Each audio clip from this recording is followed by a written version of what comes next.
जी अस्सलाम वालेकुम प्यारे students. Sir Chattha YouTube channel में आप लोगों को वेलकम। आज हम कंप्यूटर साइंस 10th क्लास के सेकंड चैप्टर को स्टार्ट करने जा रहे हैं। जो क्वेश्चन आज हम करेंगे वो बोर्ड के अकॉर्डिंग बहुत ही इम्पॉर्टेंट है, लिहाजा अगर कोई आपको अंडरस्टैंडिंग में प्रॉब्लम आती है तो आप कमेंट्स में या फिर मेरे कांटेक्ट नंबर पे कांटेक्ट कर सकते हैं। नंबर मैंने लिख दिया है जी। अगर आपके कोई सजेशंस हैं, ठीक है जी, तो वो भी आप इस नंबर पे मुझे मैसेज करके बता सकते हैं या कमेंट्स के अंदर बता सकते हैं। 10th क्लास का जो सेकंड चैप्टर है वो बेसिक लैंग्वेज के बारे में है। बेसिक लैंग्वेज जो है ये स्टूडेंट्स के लिए बनाई गई थी, ठीक है जी, स्टूडेंट्स के लिए बनाई गई थी 1963 में। जॉन कैमेने और थॉमस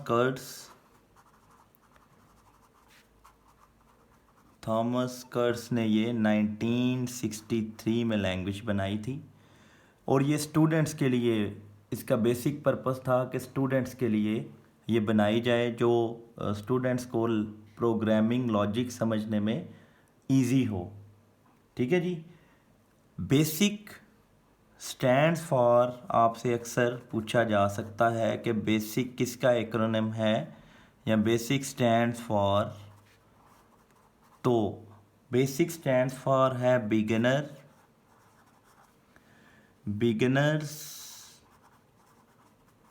ऑल पर्पस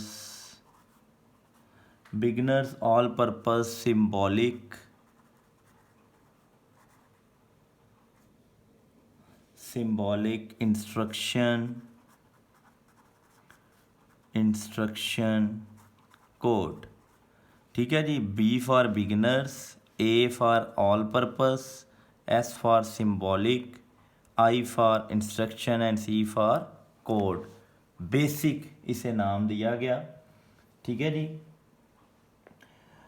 अच्छा ये जो लैंग्वेज है इसके लिए डिफरेंट कंपाइलर्स और इंटरप्रेटर दिए गए हैं।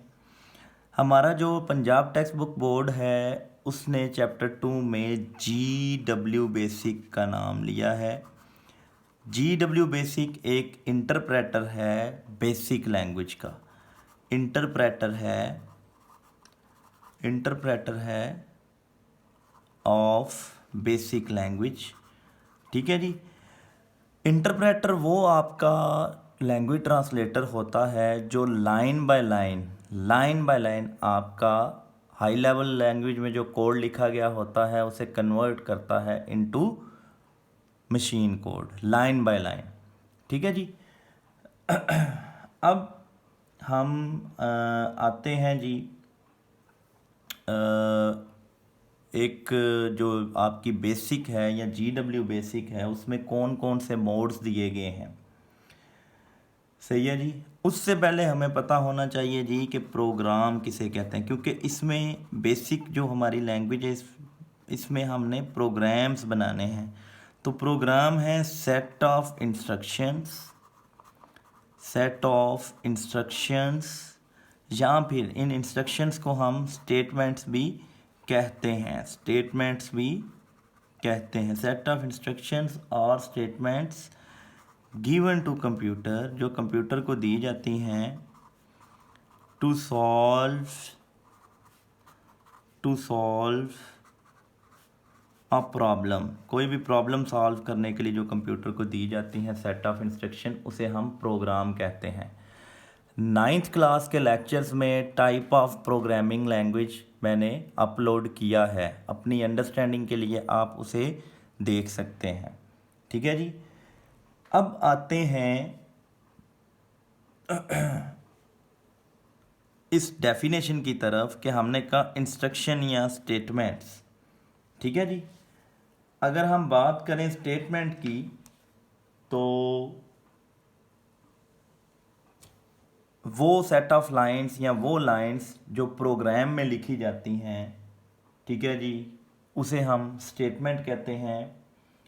GW बेसिक की बात करें तो GW बेसिक में जो आपकी स्टेटमेंट है, GW बेसिक में आपकी जो स्टेटमेंट है वो प्रीसीड की जाती है, is preceded by line number. उसका लाइन नंबर आप बताते हो, जबकि इसके बरक्स GW बेसिक की कमांड्स हैं जो डायरेक्टली एग्जीक्यूट होती हैं और इनमें लाइन नंबर की ज़रूरत नहीं होती, no need of line number, या इसमें लाइन नंबर हम नहीं लिखते। ठीक है जी प्यारे बच्चों, GW बेसिक में स्टेटमेंट और GW बेसिक में कमांड का आप लोगों को पता होना चाहिए। शॉर्ट आंसर में ये आ सकता है। स्टेटमेंट क्या है? जिसमें हम प्रोग्राम में जो लाइंस लिखते हैं वो हमारी स्टेटमेंट्स हैं, जिनके साथ हम लाइन नंबर लिखेंगे, which are preceded by line numbers. Commands क्या हैं? ये डायरेक्टली एग्जीक्यूट करता है आपका कंपाइलर या इंटरप्रेटर जो है, और इसके लिए आपको लाइन नंबर लिखने की ज़रूरत नहीं पड़ती। ठीक है जी, आगे चलते हैं मोड्स ऑफ ऑपरेशन की तरफ। GW बेसिक के अंदर मोड्स ऑफ ऑपरेशन की तरफ चलते हैं जी। मोड्स ऑफ ऑपरेशन की तरफ कि किन किन मोड्स में हमारा GW बेसिक जो है वो काम करता है। Modes of operations in GW basic. ठीक है जी, ये बहुत इंपॉर्टेंट क्वेश्चन है बोर्ड के लिहाज से। हमारे टू जो हैं वो मोड्स हैं। एक है डायरेक्ट मोड और दूसरा है इनडायरेक्ट मोड। पहला डायरेक्ट और दूसरा इनडायरेक्ट। अगर हम डायरेक्ट की बात करें तो इसमें कमांड्स लिखी जाती हैं, ठीक है जी, are executed as they are typed.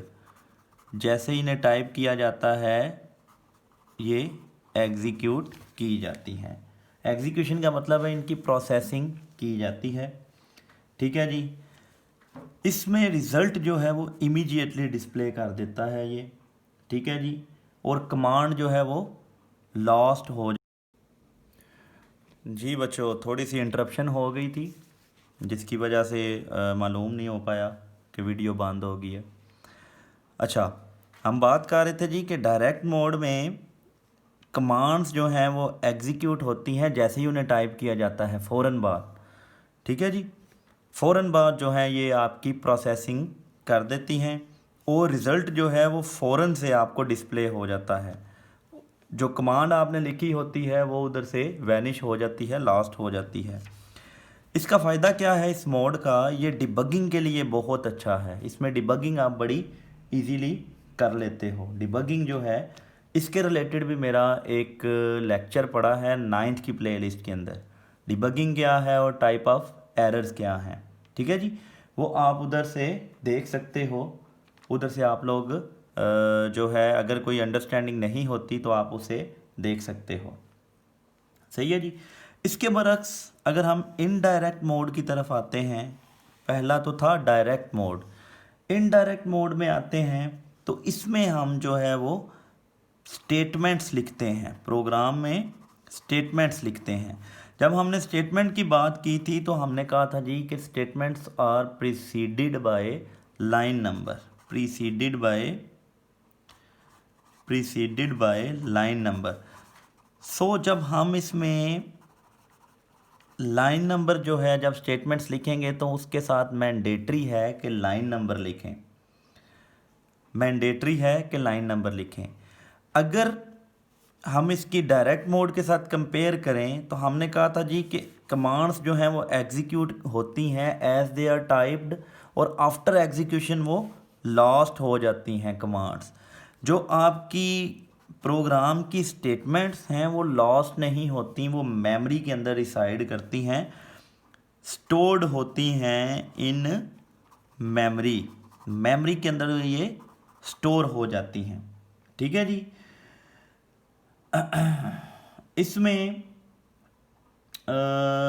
आप जो है एग्जीक्यूट करते हो स्टेटमेंट्स को, और आपका जो है वो अगर आपने इसे एग्जीक्यूट करवाना हो यानी कि प्रोसेस करवाना हो तो रन कमांड को यूज़ करते हो। Run command is use for execution, जबकि वो डायरेक्टली आपकी एग्जीक्यूट हो जाती है जो आपकी कमांड है। सही है जी। दो आपके मोड्स हैं, डायरेक्ट और इनडायरेक्ट। ये दोनों बहुत इम्पॉर्टेंट हैं बोर्ड के लिहाज से। बोर्ड के लिहाज से ये बहुत इम्पॉर्टेंट हैं, लिहाजा आपने इसे अच्छी तरह से कर लेना है। इसके बाद हमारा आ जाता है जी क्रिएटिंग अ प्रोग्राम, टॉपिक आ जाता है क्रिएटिंग अ प्रोग्राम। एक GW बेसिक में जो प्रोग्राम लिखना है, क्रिएट करना है, उसके बारे में हम आज पढ़ेंगे।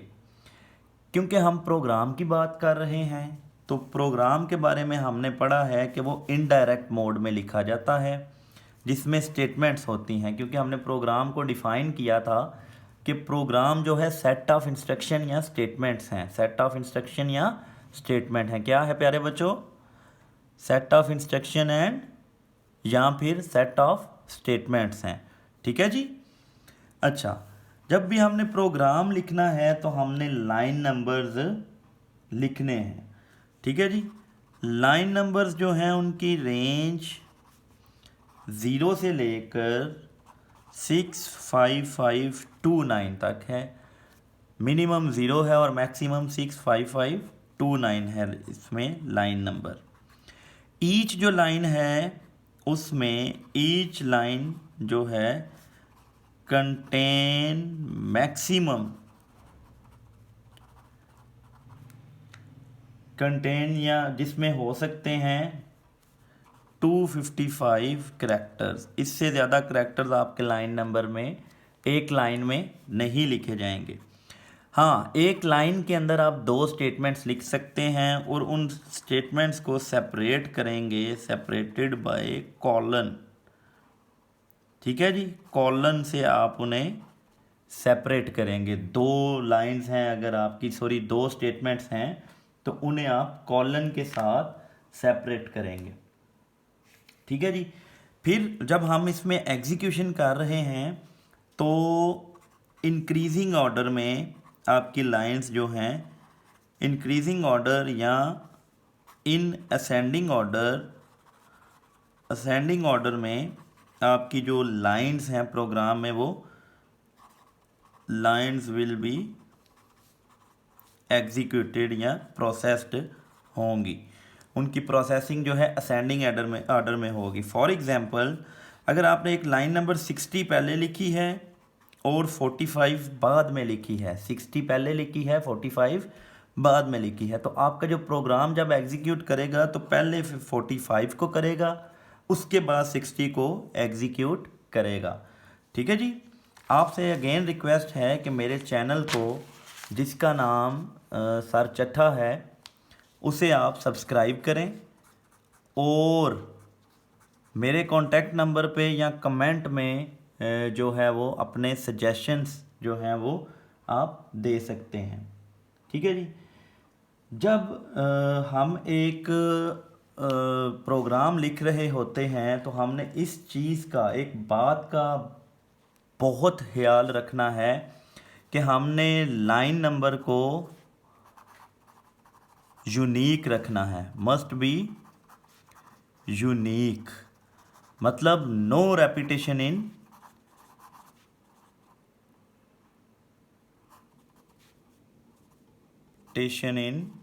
लाइन नंबर हो।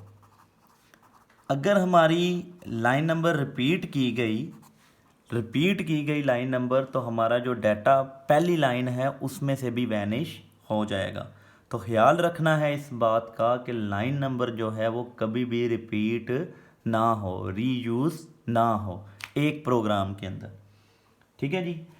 इसके बाद इन चीज़ों के देखते हुए अब हम आ जाते हैं कि हमने एक प्रोग्राम तो क्रिएट कर लिया, स्टेटमेंट्स लिख ली, उसे हमने सेव कैसे करना है। सेविंग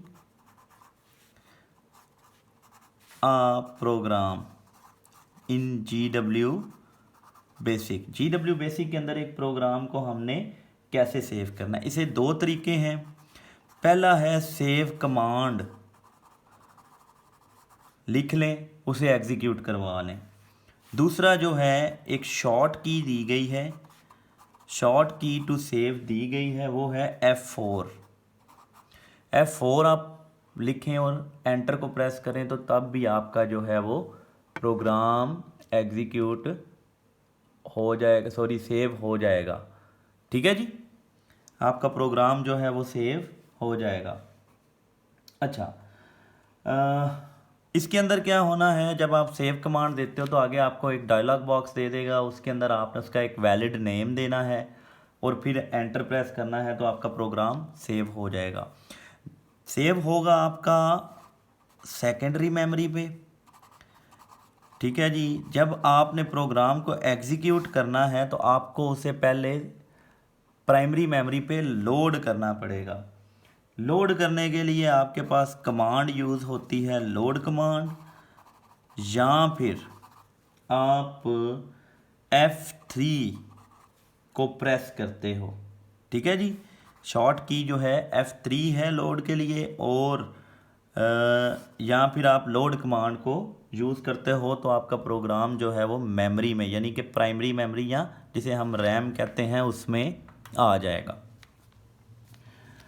इसके बाद जी आपने एग्जीक्यूट कैसे करना है, प्रोसेस कैसे करना है एक GW बेसिक के प्रोग्राम को, तो उसे प्रोसेस करने के लिए आपको सबसे पहले तो आपने प्रोग्राम को लोड करना है। उसके बाद या तो रन कमांड लिखनी है या फिर आपने F2 प्रेस करनी है। ठीक है जी, दोनों में से कोई एक करेंगे तो आपका प्रोग्राम जो है वो रन हो जाएगा। इधर बच्चों मैं आप लोगों के लिए एक क्वेश्चन छोड़ के जा रहा हूँ, जिसे आप लोगों ने सॉल्व करना है। ठीक है जी, जिसे आप लोगों ने सॉल्व करना है। छोटा सा क्वेश्चन है, MCQ टाइप कह लें या फिल इन द ब्लैंक्स। आपने बताना है जी the default extension for a BASIC program या बेसिक लैंग्वेज या GW बेसिक में जो लिखा गया प्रोग्राम है is fill in the blank है। इसे बच्चों आप लोगों ने सॉल्व करना है और मुझे आंसर जो है नीचे कमेंट्स के अंदर देना है। अपना ख्याल रखिएगा प्यारे बच्चों, अल्लाह हाफिज़।